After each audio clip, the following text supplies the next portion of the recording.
मैं जमुना प्रसाद चौबे। आप देख रहे हैं MP34 न्यूज।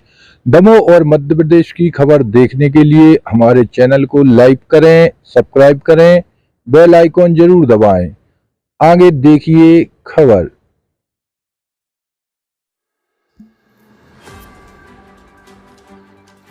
मध्य प्रदेश विधानसभा चुनाव को लेकर लगातार भाजपा और कांग्रेस के स्टार प्रचारक और वरिष्ठ नेता जबलपुर पहुंच रहे हैं। उसी क्रम में कांग्रेस के पूर्व केंद्रीय मंत्री वरिष्ठ नेता जयराम रमेश का जबलपुर आगमन हुआ, जहां जयराम रमेश ने जमकर केंद्र सरकार और प्रदेश की भाजपा सरकार पर साधा निशाना।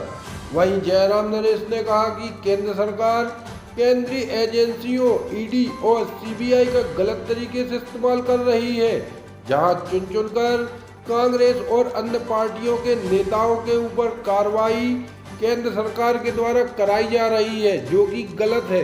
वहीं पूर्व केंद्रीय मंत्री जयराम नरेश ने प्रधानमंत्री नरेंद्र मोदी पर भी निशाना साधा। उन्होंने कहा कि प्रधानमंत्री मोदी प्रतिशोध की राजनीति करते हुए राजनीतिक पार्टियों के नेताओं पर कार्रवाई अपनी केंद्रीय एजेंसियों से करवा रहे हैं, जो कि लोकतंत्र के लिए एक खतरा है। वहीं आगामी विधानसभा चुनाव में मध्य प्रदेश समेत अन्य राज्यों में आगामी 3 तारीख को कांग्रेस की सरकार बनने जा रही है। जनता का भरपूर साथ कांग्रेस के साथ दिख रहा है और जनता का आशीर्वाद आगामी विधानसभा चुनाव में कांग्रेस को मिलेगा। अंत में कहूंगा कि इस चुनाव में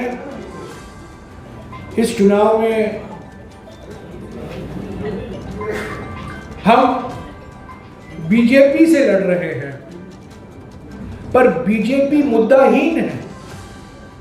बीजेपी के पास सिर्फ 2 हथियार हैं, एक है ईडी और दूसरा है सीबीआई। ये 2 घोड़े पर चलते हैं, एक ईडी का घोड़ा है और एक सीबीआई का घोड़ा है। और मैं यही गुजारिश करूंगा प्रधानमंत्री से, क्योंकि ये ईडी और सीबीआई का इतना भारी इस्तेमाल कर रहे हैं। ये ईडी और सीबीआई का इस्तेमाल, जो कल शाम को वीडियो आया है, जो एक वरिष्ठ कैबिनेट मंत्री के बेटे को फिल्म पर दिखाया गया है, कई करोड़ों रुपए का व्यापार हो रहा है, उस पर ईडी और सीबीआई की जांच करवाइए। बेमतलब बिना कारण हमारे मुख्यमंत्री राजस्थान, हमारे मुख्यमंत्री छत्तीसगढ़ के खिलाफ आरोप लगाया जा रहा है, पर जो आप ही के मंत्री के बेटे हैं जो फिल्म पर है, और वो आप कहते हैं, ये लोग कहते हैं ये साजिश है। जब कांग्रेस के खिलाफ कार्रवाई होती है वो कहते हैं हकीकत है, पर जब उनके खिलाफ सबूत निकलता है वो कहते हैं साजिश है। ये दोहरा मापदंड नहीं चलेगा। ये दुरुपयोग जो हो रहा है केंद्रीय संस्थाओं का, ये हमारे लोकतंत्र के लिए बहुत खतराजनक है।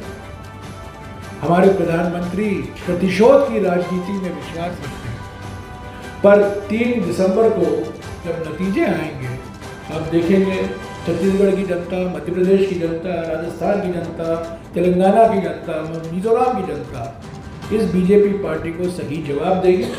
कांग्रेस पार्टी को स्पष्ट बहुमत मिलेगा और हमें पूरा विश्वास है कि जिन कार्यक्रमों के आधार पर, किन गारंटी के आधार पर हम जनादेश मांग रहे हैं, वो समाज में, जनता में गूंज रहा है। और हमें बिल्कुल जो मैंडेट मिलेगा, मजबूत मैंडेट मिलेगा, और हम अगले 5 साल तक सरकार चलाएंगे।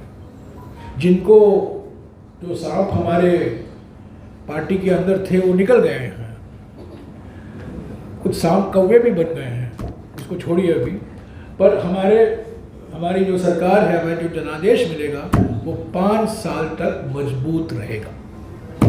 सामने रखना चाहता हूं,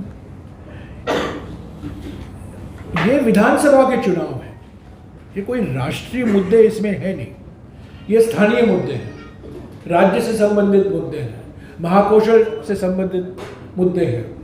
परंतु कुछ ऐसी नीतियां हैं केंद्र सरकार की जिसकी वजह से लोग पीड़ित हैं सारे देश में। मोदी सरकार की नीतियों से महंगाई बढ़ी है। मोदी सरकार जो सभी सार्वजनिक संपत्तियां बेच रहे हैं एक ही कंपनी को, एयरपोर्ट, बंदरगाह, इस्पात के कारखाने, फर्टिलाइजर के कारखाने, जो दलितों हैं, आदिवासी हैं, दलित हैं, वंचित वर्ग हैं, उनके लिए रोजगार के अवसर बंद हो रहे हैं। और खास तौर से मध्य प्रदेश में जो महत्व रखता है वन अधिकार अधिनियम, जो 2006 में मनमोहन सिंह जी की सरकार लाए थे, पार्लियामेंट में पारित हुआ था। उस वन अधिकार अधिनियम के तहत मध्य प्रदेश में करीब 3,22,000 पट्टे आदिवासियों का निरस्त किया गया, जो इनका अधिकार बनता है। वन अधिकार अधिनियम के तहत इसको निरस्त किया गया। तो अभी अभी प्रधानमंत्री ने घोषणा की है, प्रधानमंत्री गरीब कल्याण योजना को और 5 साल इसको कंटिन्यू करेंगे। ये क्या दर्शाता है? यही दर्शाता है कि हमारे देश की आर्थिक पीड़ा, लोगों की आर्थिक पीड़ा बरकरार है, लोग पीड़ित हैं, खास तौर से नोटबंदी के बाद। और इसीलिए प्रधानमंत्री को मजबूर होकर प्रधानमंत्री गरीब कल्याण योजना को और 5 साल लागू करने का वादा किया है। और ये प्रधानमंत्री गरीब कल्याण योजना है क्या? मैं आपको बता दूं, हम लोग इतिहास भूल जाते हैं। सितंबर 2013 में जब मनमोहन सिंह जी की सरकार थी, पार्लियामेंट में राष्ट्रीय खाद्य सुरक्षा कानून पारित हुआ। 80 करोड़ भारतवासी को, 80 करोड़, जो प्रधानमंत्री आज कहते हैं मैं 80 करोड़ भारतवासियों को प्रधानमंत्री गरीब कल्याण योजना के तहत फायदा पहुंचा रहा हूं, वो ही 80 करोड़ इस राष्ट्रीय खाद्य सुरक्षा कानून में मौजूद थे। और ये राष्ट्रीय खाद्य सुरक्षा कानून का विरोध करने वाला एकमात्र मुख्यमंत्री था, और वो था गुजरात का मुख्यमंत्री। 2 साल तक इन्होंने विरोध किया और आज बड़ी बड़ी बातें करते हैं। रीब्रांडिंग में, रीपॉलिशिंग में, रीपैकेजिंग में नरेंद्र मोदी जी का कोई मुकाबला नहीं दुनिया में। इन्होंने नेशनल फूड सिक्योरिटी एक्ट, राष्ट्रीय खाद्य सुरक्षा कानून का नाम बदलकर प्रधानमंत्री गरीब कल्याण योजना रख दी। ऐसे तो सभा चुनाव में हजारों किलोमीटर दूर इजराइल और पैलेस्टीनियन और फलस्तीनी जो युद्ध चल रहा है उसका भी आगमन हो चुका है, बयानबाजी हो रही है। हम ये जानना चाहते हैं आपसे कि कांग्रेस का स्टैंड क्या है इस मामले में, क्या सरकार का स्टैंड रहता है? मैं महापौर जी से गुजारिश करूंगा इस पर जवाब दें। आपका वर्जन चाहिए सर, प्लीज आप बताइए। आप बताइए सर। मैं कर देता हूँ। आरोप क्या आरोप क्या है? इस मुद्दे की एंट्री हो चुकी है, इस मुद्दे की एंट्री हो चुकी है। कहा यह जा रहा है कि कांग्रेस जो है वो पैलेस्टीनियन का जो उग्रवादी सरकार, जब जो सरकार होती है इसका स्टैंड होता है, वही मैं सरकार का स्टैंड होता है, विपक्ष का स्टैंड नहीं होता है। सरकार नरेंद्र मोदी जी अपना स्टैंड ले, उनको क्या स्टैंड लेना?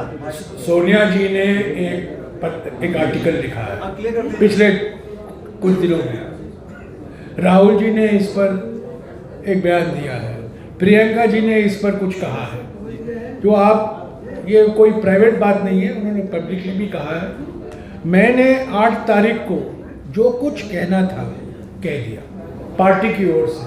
अक्टूबर 8 को जो कुछ कहना था हमने कह दिया। मैं इसके ऊपर और कुछ नहीं कहूँगा, क्योंकि 2023 के विधानसभा चुनाव में मुद्दा है महंगाई, मुद्दा है कमलनाथ जी की सरकार के खिलाफ गद्दारी, किसान कल्याण, बेरोजगारी, महिला जो पीड़ित है, ये मुद्दे हैं।